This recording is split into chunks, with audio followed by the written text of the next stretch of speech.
अंतःक्रिया की बात करते हैं तो जहाँ पे सामाजिकता आएगी, जहाँ पर जो ऑप्शन ये कहेगा कि बच्चे जो हैं वो समाज के माध्यम से सीखते हैं, समाज के लोगों से सीखते हैं, अपने आसपास पड़ोस से सीखते हैं, तो अंतःक्रिया करके सीखते हैं, समाज में अपनी भूमिका अदा करके सीखते हैं, वहाँ पे वाइगोत्स्की जी सही होंगे।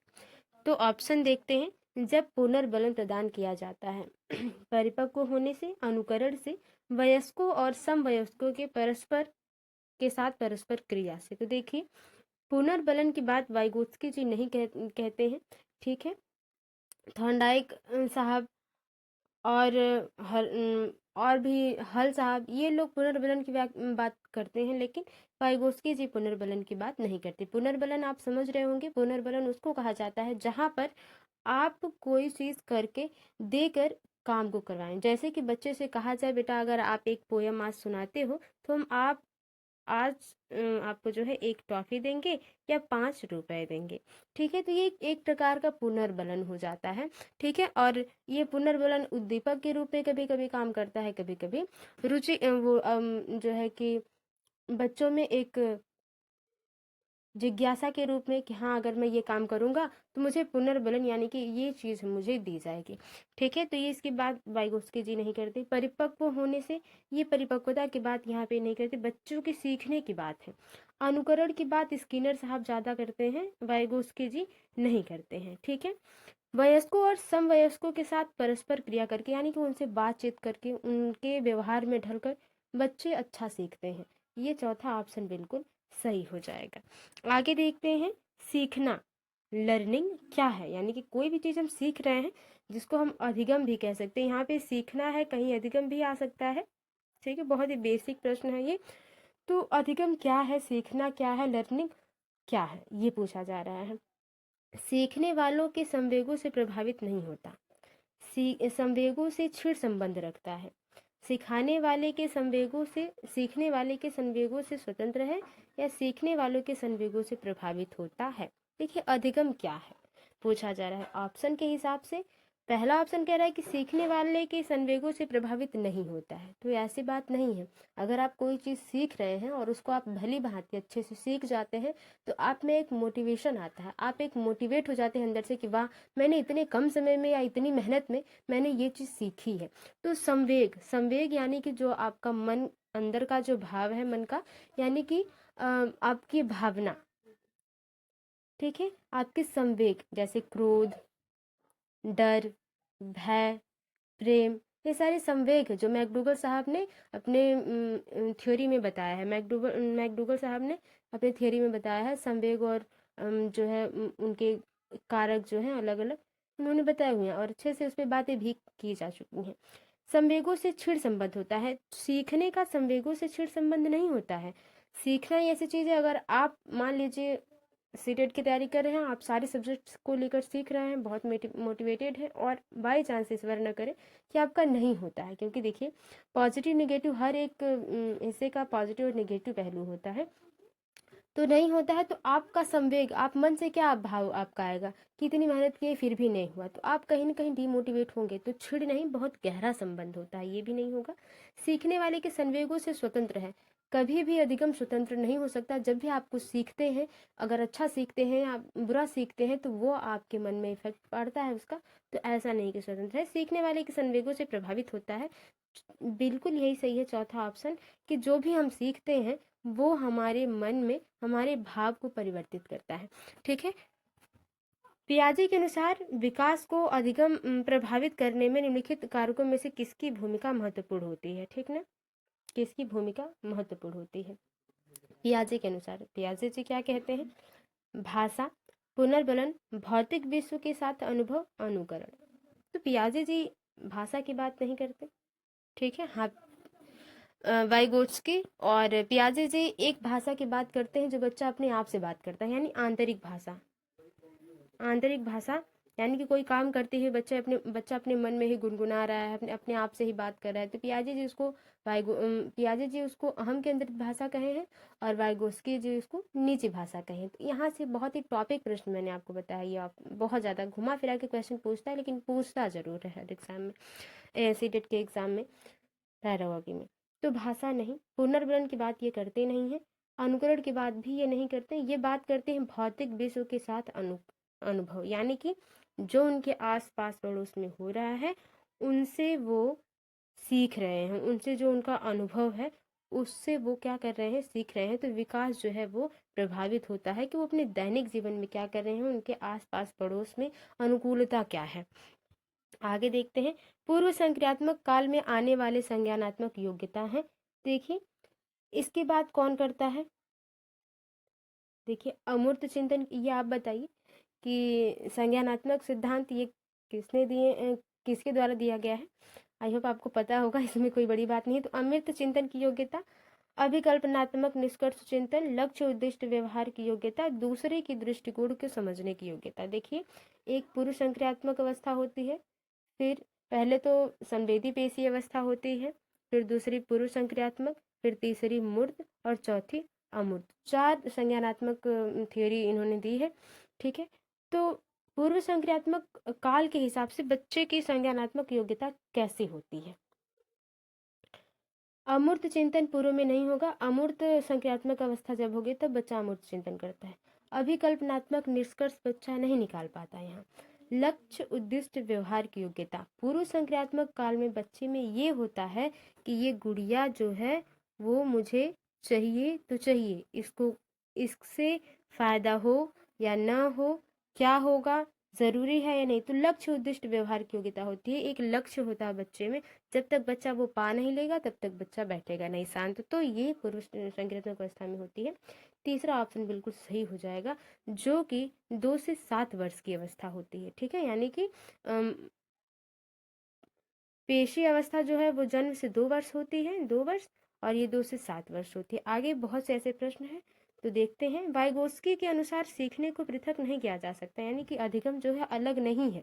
वाइगोत्स्की जी के अनुसार अधिगम अलग नहीं है, उसके सामाजिक संदर्भ से, अवबोधन और अवधारणात्मक प्रक्रियाओं से, पुनर्बलन से, व्यवहार में मापने योग्य परिवर्तन से। देखिए वाइगोत्स्की जी की अगर बात कर ली जाए तो आप ये जानेंगे, जब भी इनके क्वेश्चन को हल करने जाए आप, तो ये ध्यान में रखें कि ये हमेशा सामाजिक अंतःक्रिया की बात करते हैं, कि बच्चा जो है समाज में पूरी तरह से मिलकर, सीख कर, चीज़ों देखकर चीज़ों को सीखता है। ठीक है, तो अवबोधन और अवधारणात्मक प्रक्रिया वो बात नहीं करते, पुनर्वलन की बात तो ये करते ही नहीं। मापने और व्यवहारों को मापने, किससे मापा जा सकता है, कितना मापा जाता है, इस पर भी वो बात नहीं करते हैं। पहला ऑप्शन बिल्कुल सही जाएगा, उसके सामाजिक संदर्भ से, यानी कि जो सीखना है वो अपने समाज में रहकर सीख सकता है इंसान, वो सीखना अलग नहीं है समाजीकरण से। ठीक है, ये क्वेश्चन कह रहा है। आई होप आप समझ रहे होंगे। बच्चे अपनी समझ से विश्व की परिकल्पना करते हैं, ये कथन किसने दिया है। पावलाव, स्किनर, पियाजे और कोहलबर्ग। देखिए कोहलबर्ग और पियाजे और स्किनर, पियाजे और जो है वाइगोस्की जी, इनसे इतने प्रश्न बनते हैं, इतने प्रश्न बनते हैं कि इनको तो इतनी तरह अच्छे तरीके से रट के जाइएगा कि इनका नाम तो नहीं पता होता। अधिकतर जो 6 to 8 या 1 to 5 के, 6 to 8 की अगर बात कर ली जाए तो वहाँ पे तो नाम तो देगा ही नहीं, नाम देता ही नहीं है, पहले क्वेश्चन बना देता है और ये पूछता है, ऑप्शन के हिसाब से आपको चूज करना पड़ता है कि ये किसके हिसाब से क्वेश्चन पूछा गया है, कि पियाजे जी के साहब, पियाजे साहब के या वैगोत्स्की साहब के किसके हिसाब से क्वेश्चन बना है, तो ये हो जाता है।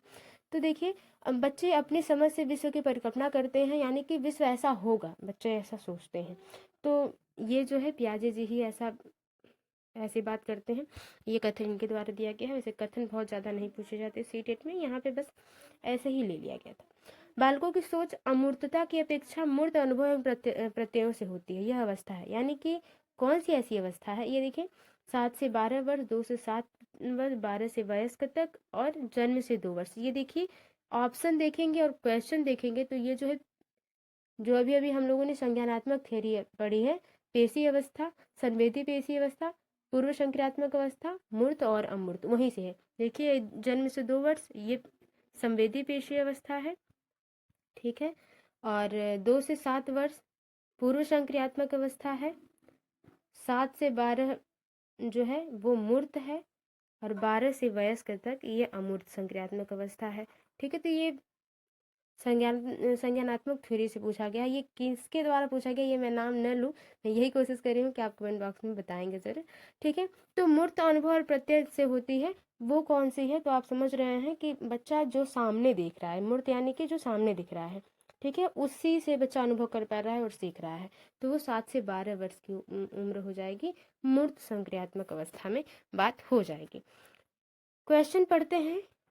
कोई 5 साल की लड़की एक शर्ट को तह करते करते हुए अपने आप से बात करती है। देखिए जो क्वेश्चन मैंने अभी भी बताया, ठीक है। लड़की द्वारा प्रदर्शित व्यवहार के संदर्भ में निम्नलिखित में से कौन सा कथन सही है? जीन पियाजे और लेव वाइगोत्स्की इसकी व्याख्या बच्चों के विचारों की अहम केंद्रित प्रकृति के रूप में करेंगे। देखिए यहाँ पे वाइगोत्स्की जी को भी कहा है, पियाजे जी को, तो इनकी थियरी अलग अलग है, ये दोनों अहम केंद्रित की बात नहीं करते हैं। जीन पियाजे इसे अहम केंद्रित भाषा कहेगा और लेव वाइगोत्स्की इसकी व्याख्या बच्चों की निजी भाषा से अपनी क्रिया को नियमित करने के प्रयासों के रूप में करेगा। 8वें का सबसे सही आंसर यही हो जाएगा कि बच्चे क्या कर रही है, शर्ट को तह बना रही है। क्या बना रही है? तह बना रही है, और उसके बाद वो अपने आप से बात करी। तो जीन पियाजे इसको अहम केंद्रित भाषा कहेंगे और ले वाइगोत्स्की इसको क्या कहेंगे, निजी भाषा। कि बच्चे अपने आप से बात करके अपने जो है विल पावर को बढ़ा रही है, या जो है कि बच्चे अपनी सोचने की क्षमता को बढ़ा रही है, तर्क करने की क्षमता को बढ़ा रही है, ये बात कहते हैं लोग। ठीक है, तो ये आई होप आपको क्लियर होगा। आगे देखते हैं संज्ञानात्मक विकास के 4 चरणों, संवेदी पेशी, पूर्व संक्रियात्मक, स्थूल जिसे मूर्त संक्रियात्मक कहते हैं, और औपचारिक संक्रियात्मक जिसे अमूर्त संक्रियात्मक कहते हैं। ठीक है, देखिए हिंदी में जो है नाम वो अलग अलग होते हैं और इंग्लिश में एक होते हैं, तो इंग्लिश वर्ड को ज़्यादा आप वो करिएगा, या यहाँ अगर आप जानते हैं, थियरी पढ़ते हैं, तो आप नहीं कंफ्यूज होंगे मुझे जहाँ तक लगता है। देखिए संवेदी पेशी तो है ही पूर्व संक्रियात्मक, यहाँ पे मूर्त को स्थूल कर दिया है और अमूर्त को औपचारिक कह दिया है, बस यही बात है। तो पहचान की गई किसके द्वारा? हिलगार्ड द्वारा, स्टार्ट द्वारा, हरलॉक द्वारा, पियाजे द्वारा। देखिए जो क्वेश्चन मैं आपसे पूछ रही थी वही क्वेश्चन यहाँ पे आ गया। पियाजे द्वारा ये संज्ञानात्मक थ्योरी दी गई है। इन्होंने चार अवस्था कही है, संवेदी पेशी अवस्था, पूर्व संक्रियात्मक और मूर्त संक्रियात्मक और अमूर्त संक्रियात्मक अवस्था की वो बात करते हैं। ठीक है ना, चौथा ऑप्शन बिल्कुल सही हो जाएगा। अगला क्वेश्चन है कि जब वयस्क सहयोग से सामंजस्य कर लेते हैं, यानी कि जब बड़े बच्चे जो है सामंजस्य कर लेते हैं, तो वह बच्चों के वर्तमान स्तर के प्रदर्शन को संभावित क्षमता के स्तर के प्रदर्शन की तरफ प्रगति क्रम में सुगम बनाते हैं, इसे कहा जाता है। यानी कि क्या कर रहे हैं बच्चे, वयस्क जो है वो सामंजस्य कर ले रहे हैं सहयोग से, किसी के सहयोग से, और बच्चों के वर्तमान समय में जो उनको दिक्कत है उसमें मदद कर रहे हैं। ठीक है, तो वो क्या होगा, समीपस्थ विकास, सहयोग देना, सहगामी अधिगम, सहयोगात्मक अधिगम। देखिए 10वें का जो सही आंसर हो जाएगा वो समीपस्थ विकास हो जाएगा। बच्चों मान लीजिए ये बच्चा यहाँ पर है, इसको यहाँ पहुँचना है, ठीक है, कहाँ पहुँचना है, यहाँ पहुँचना है, इसका फोल्डिंग की बात लगभग जो हो जाती है वो, तो यहाँ पे पहुँचने के लिए वयस्क तो पहले से ही इन चीज़ों को कर चुका है, इसलिए बच्चे को वो अच्छे से मार्गदर्शन कर सकेगा। तो संभावित क्षमता बच्चे को उस तरफ से बच्चा आराम से अपने लक्ष्य तक पहुँच सकता है वयस्क के जो है हेल्प से। तो वही बात है, समीपस्थ विकास हो जाएगा। देखिए सहयोग देना और समीपस्थ विकास ये अलग अलग क्वेश्चन के हिसाब से ऑप्शन सही होते हैं। ठीक है ना, आगे देखिए उत्तर बाल्यावस्था में बालक भौतिक वस्तुओं के किसी आवश्यक तत्व में परिवर्तन समझने लगते हैं। द्रव्यमान, द्रव्यमान और संख्या, संख्या, द्रव्यमान, संख्या और क्षेत्र। यानी कि जब बालक उत्तर बाल्यावस्था की हो, अवस्था कौन सी है, उत्तर बाल्यावस्था। अवस्था देखिए पूछा गया, तो जब बच्चा उत्तर बाल्यावस्था में होगा तो आपको पता है 7 साल से ऊपर, 7 वर्ष से ऊपर होगा बच्चा, तो वो किस जो है वो द्रव्यमान को जान सकता है, संख्या को और क्षेत्र को। तो ये चौथा ऑप्शन बिल्कुल सही हो जाएगा। ठीक है ना, चौथा ऑप्शन बिल्कुल सही हो जाएगा। अगला देखिए वाइगोत्स्की के अनुसार समीपस्थ विकास का क्षेत्र, वाइगोत्स्की के अनुसार जो समीपस्थ विकास यानी कि बच्चा यहाँ फंसा है, ठीक है, और बच्चे को यहाँ तक जाना है, थोड़ी सी हेल्प मिलेगी तो बच्चा यहाँ चला जाएगा, यहाँ अपने उद्देश्य को पा लेगा। तो ये समीपस्थ विकास का क्षेत्र क्या है वाइगोत्स्की के अनुसार? अध्यापिका के द्वारा दिए गए सहयोग की सीमा निर्धारित करना। देखिए अगर आप सीमा निर्धारित कर देंगे कि आपने बच्चे को क्वेश्चन दिया, ठीक है, आप बताएंगे कि मैं बस इतना ही बताऊंगी ताकि बच्चा इतना अपने से मेहनत करे, ठीक है, तो ये कितना सही होगा? तो सीमा निर्धारित नहीं करनी है। बच्चों के द्वारा स्वतंत्र रूप से किया जा सकने वाला तथा सहायता के साथ करने वाले कार्य के बीच अंतर। बिल्कुल, बच्चा जो अपने मन से करे, रुचि से करे और उसमें आप थोड़ी सी हेल्प कर दें, यही बात हो जाएगी समीपस्थ विकास के क्षेत्र की। आगे देखते हैं, निम्नलिखित कथनों में से कौन सा वाइगोत्स्की के द्वारा प्रस्तावित विकास तथा अधिगम के बीच संबंध का सर्वश्रेष्ठ रूप में सार प्रस्तुत करता है। वाइगोत्स्की के द्वारा जो विकास और अधिगम के बीच जो संबंध उन्होंने बताया है, वो ऑप्शन के हिसाब से कौन सबसे बढ़िया होगा? विकास अधिगम के स्वाधीन है, विकास प्रक्रिया अधिगम प्रक्रिया से पीछे रह जाती है, विकास अधिगम का समानार्थक है, अधिगम एवं विकास समांतर प्रक्रियाएं हैं। वाइगोत्स्की जी के हिसाब से पूछा गया है। तो वाइगोत्स्की जी क्या कहते हैं? विकास प्रक्रिया अधिगम प्रक्रिया से पीछे रह जाती है। ठीक है, इस पर अगर आप विचार करेंगे तो आप पाएंगे कि अधिगम, अगर वाइगोत्स्की जी के बारे में बात कर ली जाए तो वो कहते हैं कि जो विकास प्रक्रिया है, ये जरूरी नहीं है कि बच्चे की एज पर निर्भर नहीं करता अधिगम, ये मानते हैं वाइगोत्स्की जी। ठीक है, वाइगोत्स्की जी कहते हैं अगर बच्चा 2 वर्ष का भी है, अगर उसे अच्छे से समझाया जाए, अच्छे से मार्गदर्शन दिया जाए, तो बच्चा अपने से ज़्यादा उम्र के बच्चों के इतना बराबर हो सकता है उसका आईक्यू लेवल, यानी कि वो सीख सकता है। ये बात जो कहते हैं वो वाइगोत्स्की जी कहते हैं। आई होप आप समझे होंगे। बच्चों के बौद्धिक विकास के 4 विशिष्ट अवस्थाओं की पहचान की गई, किसके द्वारा? एरिक्सन के द्वारा। तो एरिक एरिक्सन ने नहीं दिया, इन्होंने बनाम उद्देश्य जो पढ़ा होगा आपने, ठीक है, वो दिया है। स्किनर द्वारा, पियाजे द्वारा और कोहलबर्ग द्वारा। 14 का जो सही आंसर हो जाएगा वो हो जाएगा, ये जो 4 विशिष्ट अवस्थाओं की बात हो रही है बौद्धिक विकास की, वो पियाजे द्वारा, जिसको आपने अभी अभी पढ़ा है, जिसको संवेदी पेशी, पूर्व संक्रियात्मक, मूर्त संक्रियात्मक या अमूर्त संक्रियात्मक, यही 4 अवस्थाओं की बात हो रही थी। बच्चे दुनिया के बारे में अपनी समझ का सृजन करते हैं। वो पहले ये देखते हैं कि इस प्रकार की दुनिया होगी, जैसी भी दुनिया हो ये मतलब नहीं होता, क्योंकि बड़े होने के बाद पता चलेगा। बच्चा लेकिन जब होता है तो वो सृजन करता है अपने माइंड को, कि हाँ इस प्रकार से दुनिया होगी, लोग इस प्रकार से सोचते हैं। जैसे कि बच्चा छोटा होता है तो हम केंद्रित होता है कि ये गुड़िया मुझे चाहिए, सारे लोग मेरे लिए काम करते हैं, बच्चा ये सोचता है। तो ये इसका श्रेय जाता है पावलोव, कोहलबर्ग, स्किनर और पियाजे। तो ये जो बात कहते हैं वो पियाजे जी कहते हैं कि बच्चा हम केंद्रित होता है, बच्चा जो है दुनिया के बारे में खुद जो है कल्पना करता है, अपने विचार को कलेक्ट करता है। चौथा ऑप्शन बिल्कुल सही हो जाएगा। पियाजे के अनुसार निम्नलिखित में से कौन सी अवस्था में बच्चा अमूर्त संकल्पनाओं के विषय में तार्किक चिंतन करना आरंभ कर देता है? यानी कि जो चीजें दिखाई नहीं दे रही, मूर्त संक्रियात्मक में जो चीजें दिखाई देती हैं उस पर बात होती है।